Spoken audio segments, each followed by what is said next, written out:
Buenas noches. Hoy ha sido una jornada eminentemente económica en la Real Sociedad Económica. Empezamos esta mañana temprano a las 9, y hay algunos que han hecho, veo algunas caras que han hecho doblete aquí con nosotros, con el consejero de Economía, con el consejero Ortiz. Y bueno, pues yo creo que difícilmente podemos acabar mejor hoy la jornada, que es con quien tiene hoy el gusto de compartir con nosotros esta fresca tarde lagunera. Y dicho esto, pues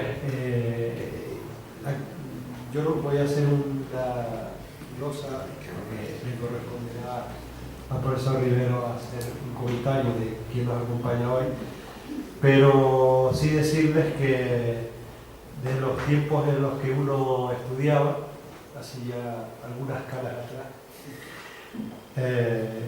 a quien nos acompaña hoy, don Salvador Miranda, era ya un referente en el asunto que nos ocupa hoy, que es el asunto de la RIC. Si fuéramos a buscar a alguien que pudiera hablar mejor de lo que es el complejo mundo de la RIC, por cierto, algún día tendremos que ver cómo reducimos los 200.000 tomos que habría que hablar de la RIC y de la complejidad en la que nos han metido las miles de sentencias. Digo, difícilmente podríamos encontrar a alguien mejor que Salvador que haga un intento, por lo menos hacer un intento de aclarar el tremendo complejo en el que nos encontramos en la RIC. Y yo ya, sin más, para no ir más el tiempo, le cedo la palabra al profesor Rivero Ceballos para que haga una semblanza. Bien, pues debo empezar por agradecer a Salvador Miranda el que haya aceptado la invitación que le hicimos hace unos meses para participar en este ciclo de conferencias. Salvador Miranda, como saben, supongo todos los que están en esta sala, vive en Las Palmas y nos ha hecho pues, el favor y el honor de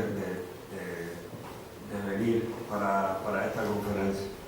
Y para nosotros es una satisfacción poder contar con él. Cumplo con el protocolo de unas brevísimas palabras de presentación porque es de sobra conocido de todos ustedes.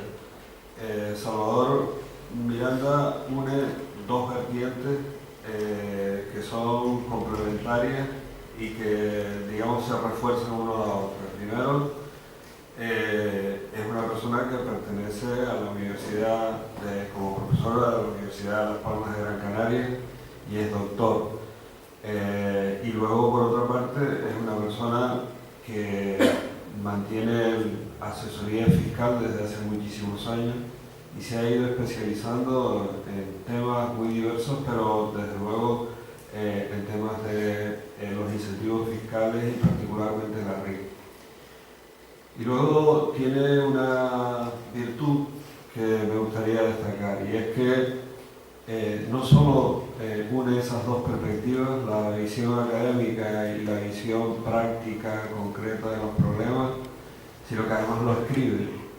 Y esto es muy de agradecer, porque Salvador Miranda tiene ya 4 libros sobre la RIC, y al paso que vamos, yo creo que puede llegar a la decena, seguro, porque en los conflictos que plantea la Reserva para Inversiones han ido creciendo. Y él pues, ha estado en la primera línea de todo el debate y de todos los conflictos diversos que han aparecido en relación con distintas interpretaciones del Ministerio de Hacienda y de la Inspección. Por tanto, es muy de agradecer que podamos contar con esos textos, que ya digo van por 4, sobre la Reserva para Inversiones. Luego, también me gustaría destacar, porque estamos donde estamos, que él tiene una historia de la Real Sociedad Económica de Amigos del País de Las Palmas. Y es una coincidencia pero bueno, no es una coincidencia, es un hecho. Me parece que es muy bonito el tenerlo aquí, en esta Real Sociedad Económica que vive en el país de Tenerife, cuando él ha sido un estudioso de la institución en Las Palmas de Gran Canaria, en Las Palmas. Me gusta destacarlo porque también tiene otra vertiente, Salvador Miranda, que es pues esa dedicación académica a la historia, y también tiene otra, digamos, de distinto tipo, que también que ha producido, pero que no tiene nada que ver con el mundo académico y con el mundo del asesoramiento fiscal, pero que tiene distintos libros sobre los pozos de hielo y demás. Es un gran conocedor de este tema y lo ha ido estudiando isla a isla desde hace años. En fin, es una persona de una, como ven, de una curiosidad por muchos temas, aparte de los profesionales estrictamente ligados al mundo de los impuestos y especialmente de los incentivos fiscales en Canarias. Así que por todas estas cosas, la verdad es que es un honor y una satisfacción tenerlo aquí con nosotros esta noche. Es la segunda de las conferencias, y después de la primera presentación de carácter general que hicimos el otro día, ahora nos vamos a sumergir en uno de los aspectos más conflictivos del régimen económico fiscal de Canarias, por lo que tiene de incidencia en el mundo empresarial y por el enorme grado de tensión y conflicto generado durante años y años y años. Realmente es una historia triste el de la Reserva para Inversiones, porque por un lado la Reserva para Inversiones es un incentivo potentísimo del régimen económico fiscal de Canarias, que ha resuelto uno de los problemas tradicionales, lo ha resuelto limitadamente, pero lo ha canalizado uno de los problemas fundamentales que analizábamos de toda la vida en Canarias desde los años 80, que es la dependencia de la financiación externa de las empresas en Canarias y el bajo nivel de autofinanciación. Y el incentivo va en esa vía, el de potenciar la capacidad de inversión de las empresas en Canarias.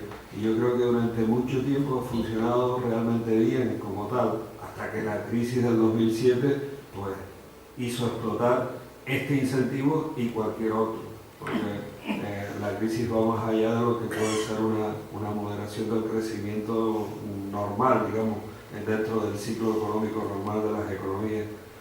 Y claro, ahora no funciona bien, pero es que ahora no funciona bien nada. Entonces, las reservas pues tampoco. Pero en cualquier caso, algún incentivo sí está funcionando bien, ya lo dirá Salvador después.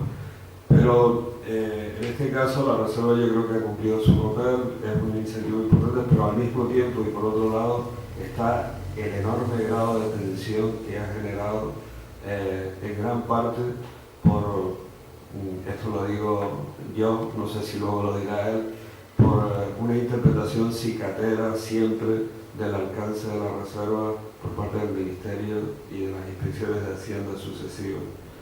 Pero en fin, en cualquier caso ya termino con esto y le dejo la palabra a Salvador Miranda, de nuevo agradeciéndole su presencia entre nosotros.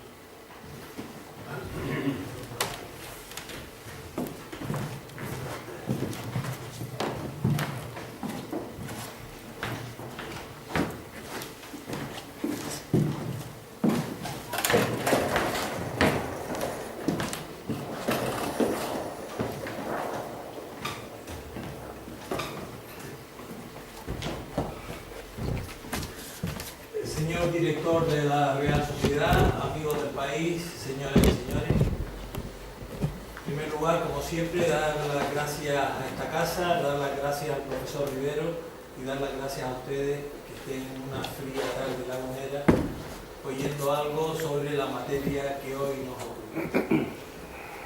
Yo indudablemente soy un técnico, mi mundo, aparte del académico, mi mundo es el mundo profesional, pero no voy a cansarles con cuestiones técnicas, ni siquiera con los conflictos de la Reserva para Inversiones, sino quiero explicarles lo que estoy investigando sobre esta materia en la que siempre estoy estudiando, por donde creo que debemos reaccionar los canarios y darles las herramientas con las que me estoy moviendo para compartir estas ideas con ustedes. Me voy a ocupar de una parte histórica, que creo que es importante siempre que se hable del régimen económico y fiscal o de la reserva para inversiones, ver los antecedentes históricos. Y luego lo que quiero es explicarles algo que yo tengo muy claro. Durante años, durante siglos, hemos querido reivindicar para Canarias una serie de singularidades, una serie de peculiaridades de las que todos estamos convencidos. Pero en este intento, en los últimos años, hemos fracasado, y sistemáticamente fracasado. Cuando recurrimos a la última instancia en España, al Tribunal Constitucional, el Tribunal Constitucional lo que está diciendo que el régimen económico y fiscal no es tanto como creemos. Eso es una realidad que tenemos ahí, que tenemos que afrontar, tenemos que reivindicarla, pero hoy por hoy, cada vez que hay un tema conflictivo, las peculiaridades nuestras no llegan a la intensidad que nosotros queremos. Y luego lo que quiero también es que salgan ustedes de aquí con una respuesta, con su respuesta sobre un problema que está en la prensa todos los días, en la que los partidos políticos no se ponen de acuerdo y la opinión pública tiene derecho a conocer. Yo voy a explicarles las herramientas que hay, les voy a explicar mi punto de vista, no como técnico, sino también como humanista, y luego que cada uno decida cuál sería la respuesta a esta pregunta que pongo al final. ¿Se pueden exteriorizar las inversiones de la reserva para inversiones? ¿Se pueden exteriorizar en África? Ustedes unos dirán sí, otros dirán no. Lo que quiero yo es pues ver qué argumentos hay y qué documentos avalan una u otra postura. Y al final, una breve conclusión. Cuando hablamos de la reserva de inversiones en Canarias, estamos hablando del régimen económico y fiscal. Y si hablamos del régimen económico y fiscal, pues nos remontamos a la conquista de Canarias. En la conquista de Canarias, indudablemente los reyes católicos y sobre todo quienes asesoraban a los reyes católicos, quienes eran a su vez quienes les prestaban dinero, lo que vieron claro es que necesitaba Castilla un punto lo más cerca del África Occidental. Y ese punto eran las Islas Canarias. Islas Canarias que en aquel entonces ya habían sido conquistadas en lo que se denominaban las islas de señorío, y faltaban tres islas principales. Faltaba Gran Canaria, faltaba Tenerife y faltaba la isla de La Palma. Por eso, en finales del siglo XV, los reyes católicos se deciden a financiar una expedición militar y eligen Gran Canaria. ¿Por qué eligen Gran Canaria? Eligen Gran Canaria sencillamente porque era el lugar más cercano al punto candente. ¿Y cuál era el punto candente en aquella época? El oro que salía por Guinea. Todo el oro de África salía por la región de Guinea. Y ustedes me podrán decir, si estaban buscando una proximidad con el África Occidental, más cercanas, indudablemente, estaban Lanzarote y Fuerteventura. Pero Lanzarote y Fuerteventura eran islas de señorío, eran islas que estaban conquistadas, que en su día los normandos Jean de Bettencourt se estableció en ellas y que con el devenir del tiempo la adquirieron la familia Peraza.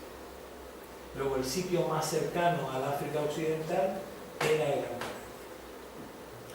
Y si entramos en el tema histórico, Lo que quiero recordarles es la importancia de dos fechas, 1487 y 1507.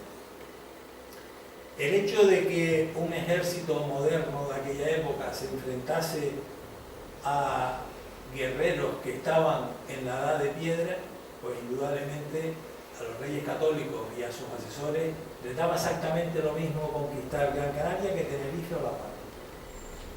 No había dificultad técnica, por mucho que queramos nosotros decir que eran guerreros muy valientes, etcétera, etcétera.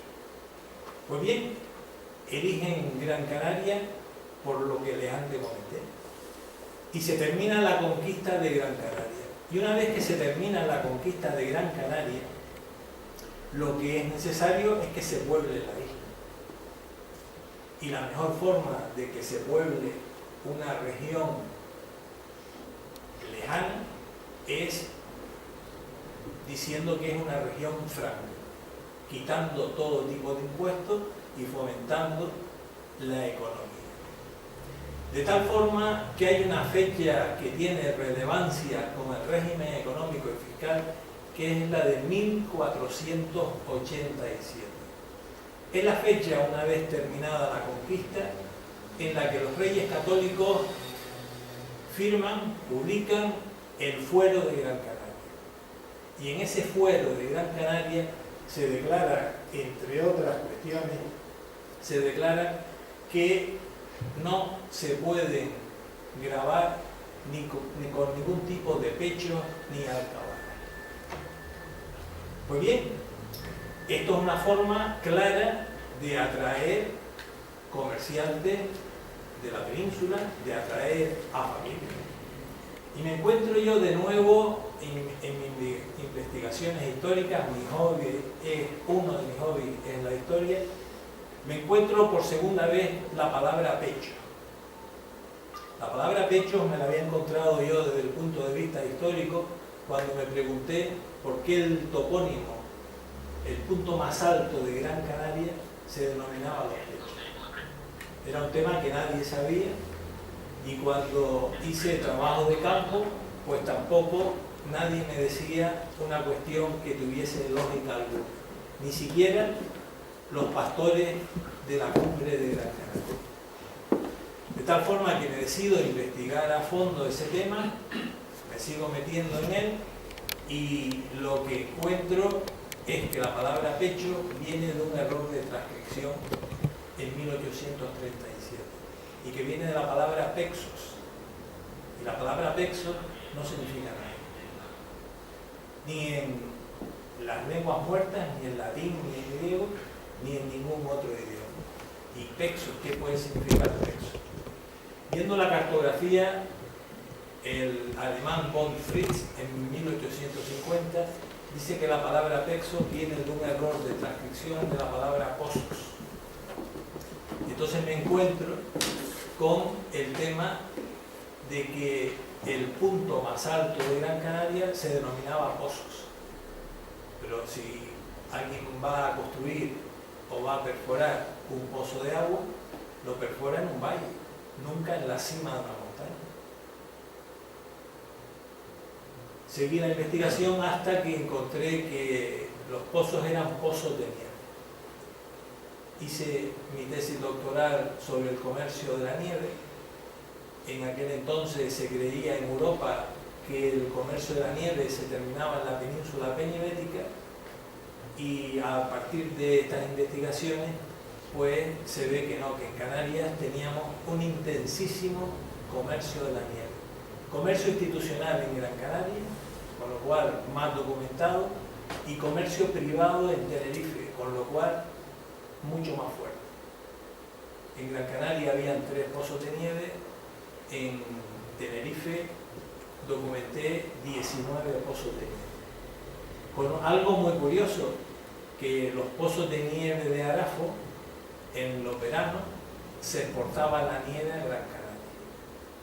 Toda esa historia la tengo recogido en 2 libros, uno, Los pozos de nieve de Tenerife, que fue el primero que publiqué, y luego otro, Los pozos de nieve de Gran Canaria. Indudablemente en Tenerife se conocía el comercio de la nieve en el Valle del Orotava y cómo bajaban los neveros al puerto de la Cruz, bajaban la nieve para el uso de aquella época. Y la segunda vez que me encuentro la palabra pecho es en el fuero de Gran Canaria de 1478. ¿Y qué son los pechos? Los impuestos de todo tipo que pagaban los pecheros. ¿Y quiénes eran los pecheros? Todos nosotros. Si quitamos los nobles y quitamos los eclesiásticos, el resto de los mortales somos pecheros, los que vamos a estar sujetos al pago de 100.000 contribuciones, 100.000 impuestos, etcétera, etcétera. Pues bien, en 1487 se declara en Gran Canaria la exención de todo tipo de pechos y alcabalas. Y solo se graba lo que se denominaba el almogarifazgo, lo que es la aduana. Sin embargo, por dos razones, ahora sé que por dos razones, antes solo tenía una. El momento en que yo creo que nace el régimen económico y fiscal de Canarias no es 1487, sino 1507. Y el argumento claro y contundente que yo decía es que en 1487 se declara la exención de todo tipo de pechos y alcabalas a Gran Canaria. No podemos hablar de Gran Canaria como una región, es una isla dentro de una región. Pero en 1507, esta exención se declara a perpetuidad para las islas de Realengo, para Gran Canaria, Tenerife y La Palma. Nace para mí el régimen económico y fiscal de Canarias, 1507. En el año 2007 publiqué yo un artículo en la revista El Anuario de Estudios Atlánticos, rememorando y reivindicando los 500 años del régimen económico y fiscal de Canarias.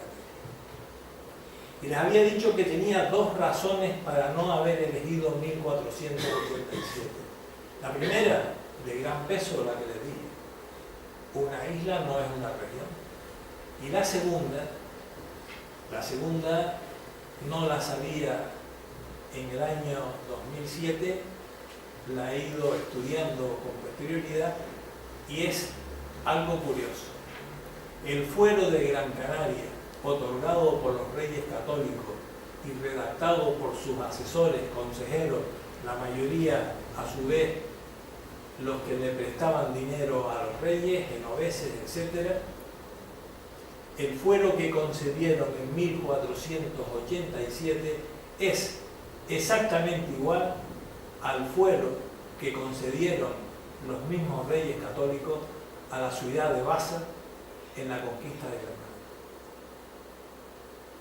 Luego, si yo hubiese reivindicado por insularista la fecha de 1487, me hubiese encontrado años después que me basaba en algo que era una mera y simple copia del fuero de la ciudad de Baza.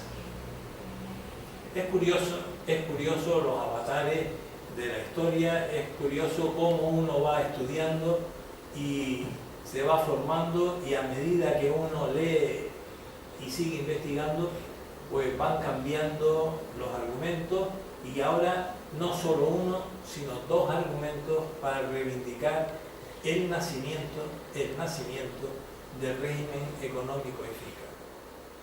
De 1507 hasta ahora, la mayoría de las peculiaridades canarias han sido drásticamente cercenadas. Y nunca hemos tenido la fuerza suficiente, hay que decirlo con toda claridad, nunca hemos tenido la fuerza suficiente para reivindicar una serie de peculiaridades y que adquieran el compromiso con el Estado, que adquieran el formalismo que pudiesen tener los foros vascos, los foros navarros. ¿Por qué? Pues no lo sabemos. Parte del carácter canario parte de que en su día no teníamos burguesía, los ricos vivían como ricos y les daba lo mismo. Pues es indudable que teníamos argumentos para tener en la Constitución española, tener argumentos de peso muy superiores a las ligerezas que tenemos hoy en día, y que cada vez que llegamos al Tribunal Constitucional se dice, ojo, que el régimen económico fiscal sí es esto, es lo otro, pero al final en lo que se queda es prácticamente en nada. Por la vía del Constitucional poco hemos conseguido en los últimos años, y como poco hemos conseguido, lo que yo quiero explicarles hoy es que hay otras vías. Y la vía más clara y diáfana que vengo encontrando yo es el Estatuto de Regiones Ultraperiféricas. Y sobre el Estatuto de Regiones Ultraperiféricas les voy a explicar muy someramente que la Unión Europea en el año 2011 encargó 2 trabajos sobre las regiones ultraperiféricas. Uno primero, que es el que les pongo la imagen, en el año 2011 se le encargó a Pedro Solbes, el antiguo ministro del Gobierno de la Nación.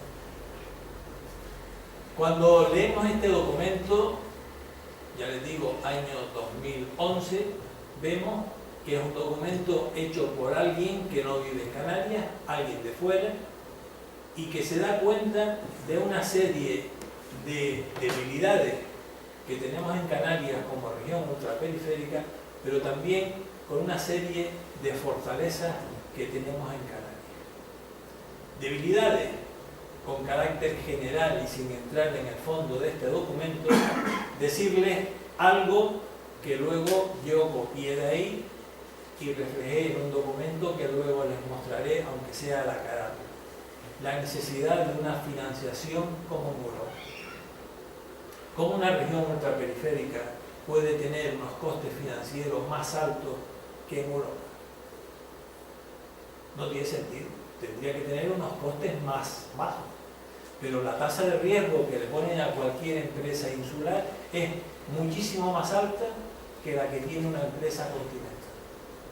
Por eso Solbes, en sus recomendaciones, lo que dice es que las regiones ultraperiféricas tienen que tener unos costes de financiación similares a los de las empresas continentales. Y esto tiene su lógica. Luego destaca algunas fortalezas, por decirles solo en Canarias. Piensen que este trabajo no es solo de Canarias, es de todas las regiones ultraperiféricas. Sobre Canarias, ¿qué destaca? La labor de las universidades, la labor del Instituto de Astrofísica de Canarias, y por el tema del espectro insular, me imagino que elegiría también la Estación Espacial de Maspalomas. Y lo que dice Solbes es que cada región ultraperiférica tiene su fortaleza, y la fortaleza en Canarias la centra en estas 2 instituciones desde las que se estudia el firmamento, desde las que se estudia el espacio, junto a la universidad. Piensen ustedes que en todas las regiones ultraperiféricas hay, indudablemente hay universidades, pero nunca del tamaño de las. El otro documento que encarga en el año 2011 la Unión Europea es un trabajo sobre las regiones ultraperiféricas al Instituto Izmeri Europa. Y hacen un documento que también en su día estuve estudiando con profundidad y que me gustó mucho porque al no hablar solo de Canarias va señalando de nuevo fortalezas y debilidades de las distintas regiones ultraperiféricas. Y en estas regiones ultraperiféricas hace un apartado dedicado a Canarias. Y da una visión que no tenemos nosotros, porque nosotros vivimos aquí, una visión de fuera de lo que es lo mejor y lo peor que observa en Canarias.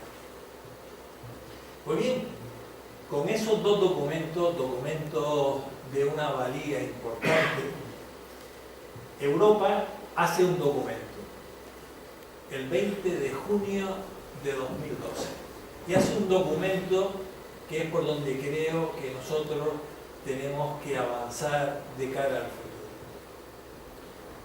20 de junio de 2012, Bruselas, comunicación de la Comisión. Las regiones ultraperiféricas de la Unión Europea hacia una asociación de crecimiento inteligente, sostenible e integrador. Y este ya es un documento básico, un documento que nos puede servir a los canarios para reivindicar cualquier cuestión, para fijar una hoja de ruta y para fomentar, que es lo que creo yo que debemos hacer como región ultraperiférica más importante de Europa. Somos los canarios la región ultraperiférica más importante, los que deberíamos liderar el desarrollo de estas regiones. Y les voy a señalar los 5 ejes que señala Europa basado en los anteriores documentos y basado en las recomendaciones que hizo la Comisión. Y verán ustedes que todos estamos de acuerdo con esos 5 ejes u objetivos. El primero, la mejora de la accesibilidad al mercado único. Todos estamos de acuerdo. El segundo, el aumento de la competitividad a través de la modernización y la diversificación de sus economías. La diversificación nunca la hemos conseguido en Canarias, nunca. Fíjense ustedes como Europa dice, aunque no la hayan conseguido, las regiones ultraperiféricas tienen que ser más competitivas y diversificarse. Tercero, y es el que me sirve para marcar el hilo, el guión de lo que quiero explicar, la mejora de la integración regional en las zonas geográficas respectivas. Este eje es importantísimo para Canarias. ¿Por qué?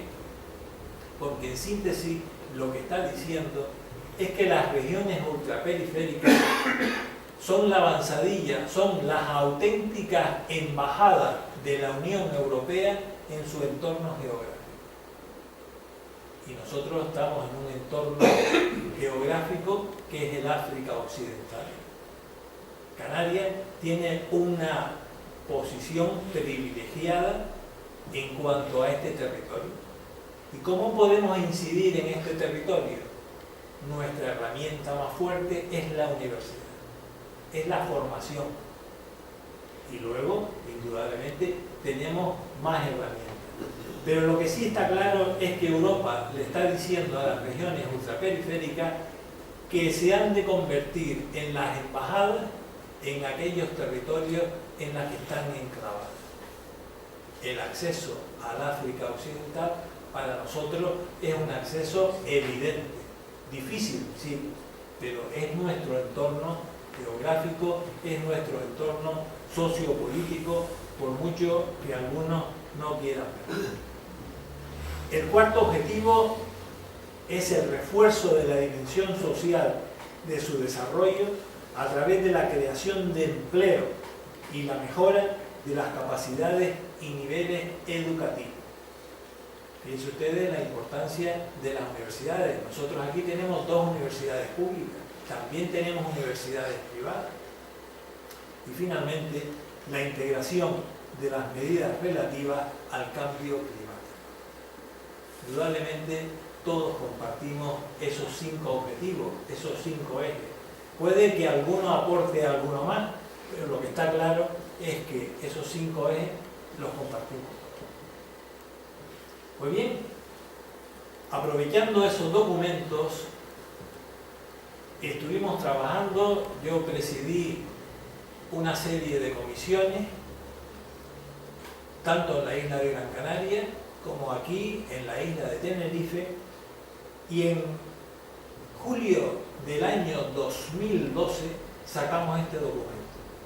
El gobierno de Canarias lo que quería es, señores, ¿qué hacemos en la reforma del régimen económico fiscal para 2014-2020 y sacamos este documento, un documento importante, donde teníamos conclusiones tanto desde el punto de vista económico como desde el punto de vista fiscal.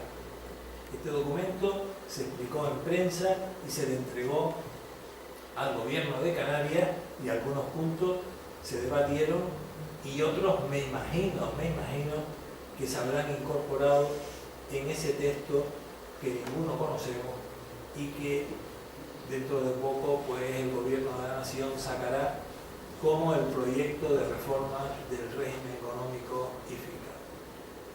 Indudablemente, si una de las ideas que habíamos sacado era el tema de la financiación, el tema de los costes financieros, en este documento lo que se dice es que las empresas canarias tienen que tener unos costes financieros similares a los de las empresas del continente.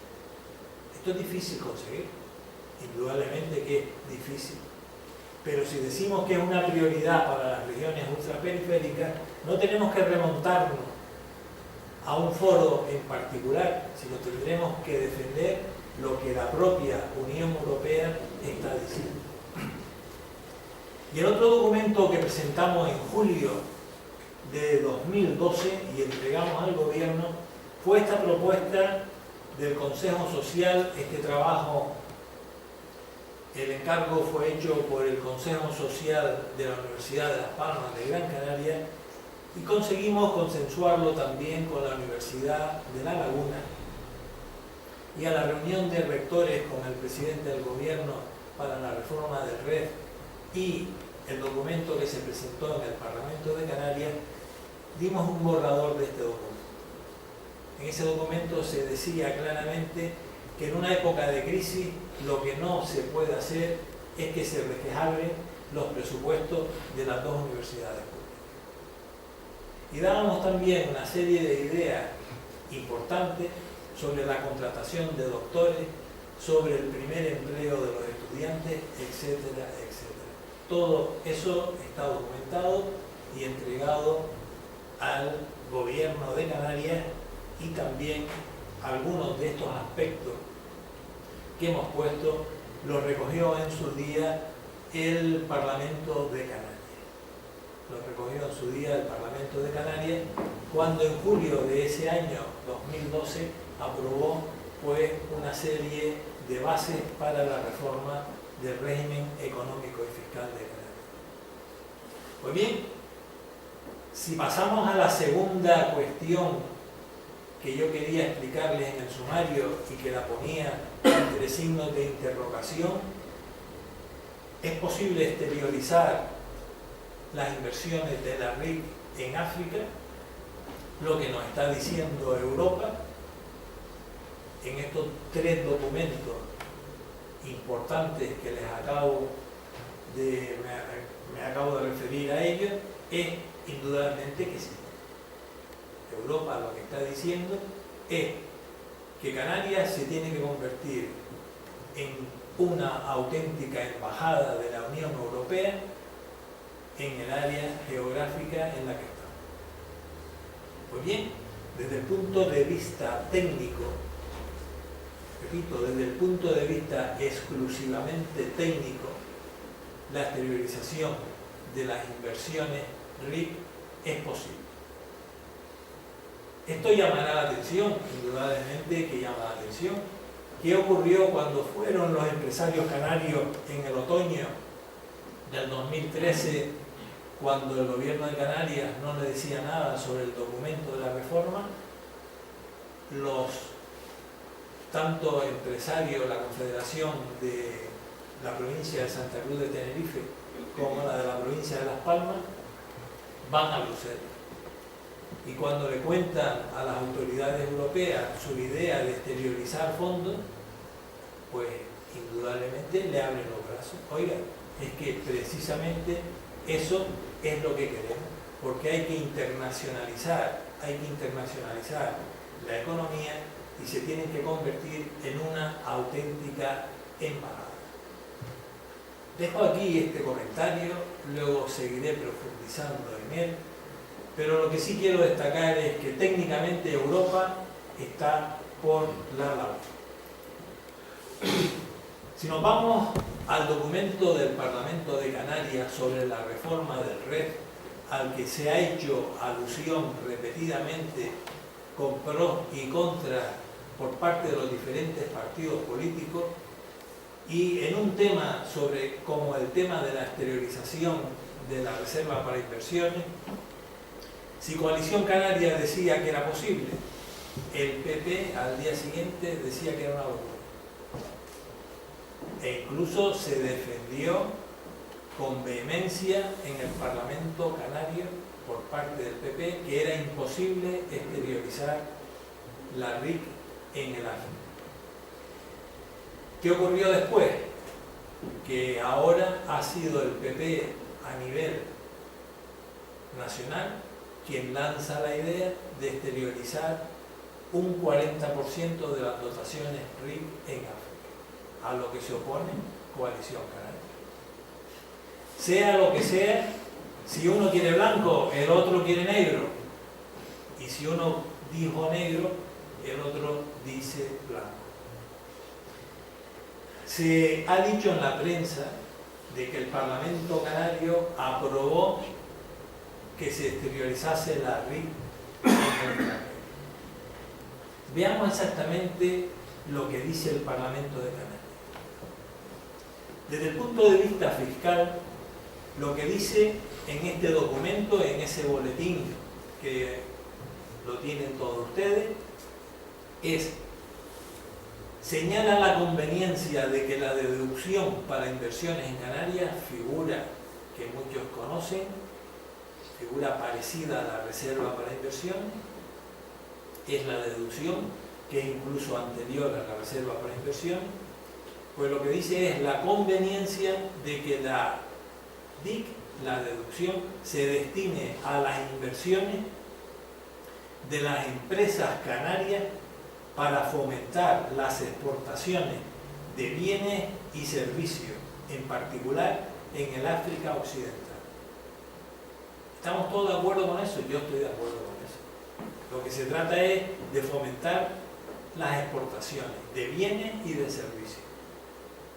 Pero no se está hablando de invertir en África con incentivos fiscales. La nota que pongo yo aquí, véase la diferencia de impulsar las inversiones que fomenten las exportaciones a África a invertir directamente en África con estímulos fiscales. ¿Qué es lo que ha aprobado el Parlamento por unanimidad? Internacionalizar la economía canaria y fomentar las exportaciones. Ahí yo creo que estamos todos de acuerdo. Desde el punto de vista fiscal, nada se dice respecto a la RIC. Absolutamente nada se dice en ese texto respecto a la RIC, aunque yo creo que lo que se pregona para la deducción también es aplicable para la reserva para inversión. Me parece paradójico que el incentivo más notable no se haga referencia directa a él en el documento del Parlamento.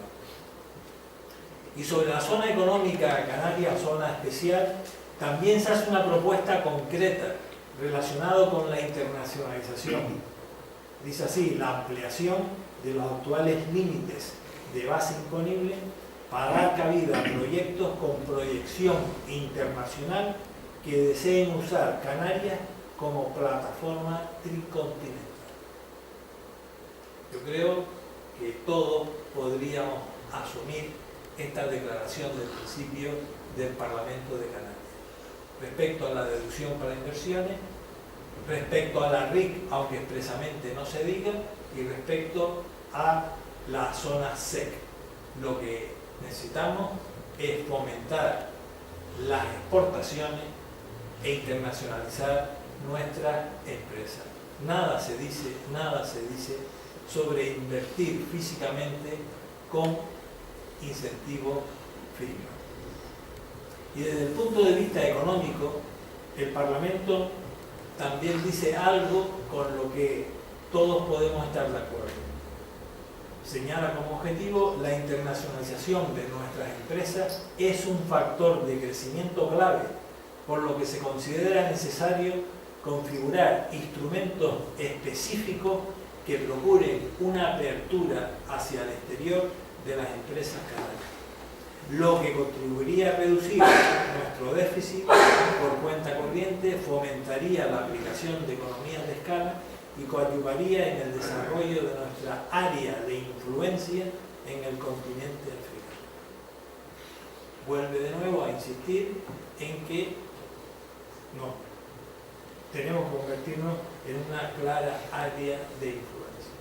Y este pensamiento del Parlamento de Canarias está relacionado directamente con las conclusiones de la Comisión Europea sobre las regiones ultraperiféricas y esos 5 ejes u objetivos que se marcó la Comisión para el futuro que ya para nosotros es presente. Pues bien, tenemos una pregunta y tenemos que dar una respuesta. La respuesta la tiene cada uno de ustedes, yo voy a dar la mía. Técnicamente, ¿es posible exteriorizar las inversiones afectas a la red? Mi respuesta clara, rotunda y precisa es que técnicamente sí se puede. ¿Estamos, la sociedad canaria, en predisposición de que nuestros recursos se vayan ahora fuera con una tasa de paro de más del 30%? Indudablemente no. Si en el año 2003, porque yo me decanté sobre esta solución en el año 2003 y lo publiqué en el primer libro sobre la reserva para inversión, en el año 2003, si vamos por la calle y le preguntamos al ciudadano cuál era el principal problema de la sociedad canaria, ¿saben cuál era la respuesta? La llegada de inmigrantes ilegales, las famosas paleras. Si en el año 2014 le preguntamos al ciudadano de a pie cuál es el principal problema de Canarias, la respuesta ¿cuál es? El paro. Luego, en un momento como el de ahora, con una tasa de paro tan grande, técnicamente se puede exteriorizar la red. Socialmente no se debe. Eso al menos es mi opinión. No podemos permitirnos el que se haga una propuesta con una tasa de paro del 30 y pico %, como es el dejar cualquier recurso, sacarlo de Canarias y llevarlo a una región que indudablemente nos interesa tener una influencia clara, pero en estos momentos nuestro principal problema es vencer el paro. Pues bien, esta conclusión y esta respuesta es la mía, pero indudablemente ustedes pueden tener cada uno su opinión. Lo que sí quería es darle yo los instrumentos que he podido yo manejar para que ustedes también, si quieren, pues puedan leer toda esa documentación. Pues bien, después de este tema, lo que está claro es que todo avanza. Y como hay que renovar el régimen económico y fiscal de Canarias, nos encontramos que para el periodo 2014-2020 la Comisión Europea tendría que haber sacado las directrices sobre las ayudas estatales de finalidad regional con mucha anterioridad. Tenía que haber sacado en el mes de diciembre de 2012, enero de 2013. Lo saca en junio de 2013. Piensen ustedes que los estudios que había preparado la Sociedad Canaria, ese estudio de la Cámara de Comercio de Santa Cruz de Tenerife o el del Consejo Social de la Universidad de Las Palmas de Gran Canaria, ya estaban cerrados, ya lo habíamos entregado. Sin embargo, no sabíamos a qué atenernos, porque Europa no había movido ficha. El documento se publica en final de junio de 2013. Documento extenso, documento complejo. pero ese documento permite con claridad hacer lo que estimemos los canales. No hay ninguna pauta que nos cohiba para pedir cualquier circunstancia que queramos. ¿Por qué? Porque con el Estatuto de Regiones Ultraperiféricas y el paro que desgraciadamente tenemos, cumplimos todos los parámetros para sugerir lo que queramos sugerir. Sobre este punto quiero hacerle una llamada de atención sobre la reserva para inversiones que si hacemos una gráfica va indicado para abajo. La reserva se nutre de los beneficios, si no hay beneficios